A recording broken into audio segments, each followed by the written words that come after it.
Hindi pa huli ang lahat.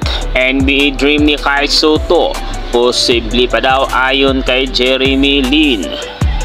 Bagaman nagpapagaling pa rin sa inopirahang tuhod, hindi pa huli ang lahat para kay Kai Sotto sa pangarap nitong NBA stint.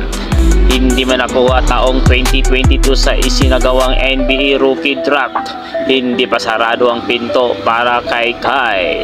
Ito ang opinion ni dating NBA star at ngayon ay pambato ng New Taipei Kings na si Jeremy Lin. He definitely has time. I hope he recovers, gets healthy, and gets everything smooth going for him. Ayon kay Lin, tingin ni Jeremy bata pa si Kai at maaaring maglaro muna sa ibang international leagues. I think it's someone I know. He got into the NBA later in his career. That's what I hope to see in Kai and other players. Nagpapagaling ang inopirahang tuhod ang 22 anyos na si Sotto matapos ma-injury noong Enero sa kasagsagan ng laro ng team nitong Kosigaya Alpas kontra Mikawa Seahorses. Loading. Ayon sa caption ni Sotto, matatanda ang nagtamo ng anterior cruciate ligament ECL tear si Sotto habang naglalaro ito para sa Kosigaya Alpas sa Japan B-League. Sumalang si Sotto sa operasyon kamakailan kung saan naging matagumpay ito. Kasama ni Sotto sa kanyang workout si conditioning coach Mel Lantin.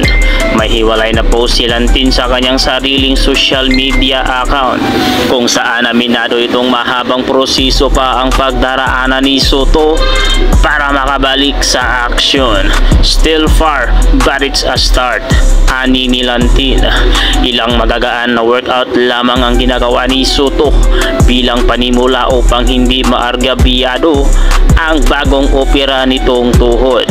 Dahil sa injury, hindi nakapaglaro si Sotto sa dalawang laban ng Gilas Pilipinas para sa final window ng FIBA Asia Cup qualifiers. Malaking kawalan si Sotto kung saan lumasap ang Pinoy squad ng kabiguan sa kamay ng Chinese Taipei at New Zealand.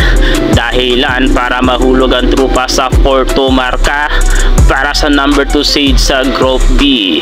Umaasa ang Pinoy fans na magiging mabilis ang recovery ni Sotto dahil kailangan ito ng Gilas Pilipinas sa mga laban nito. Subalit posibleng sa susunod na taon na muling masisilayan si Sotto sa aksyon dahil daraan ito sa ilang buwan na rehabilitasyon.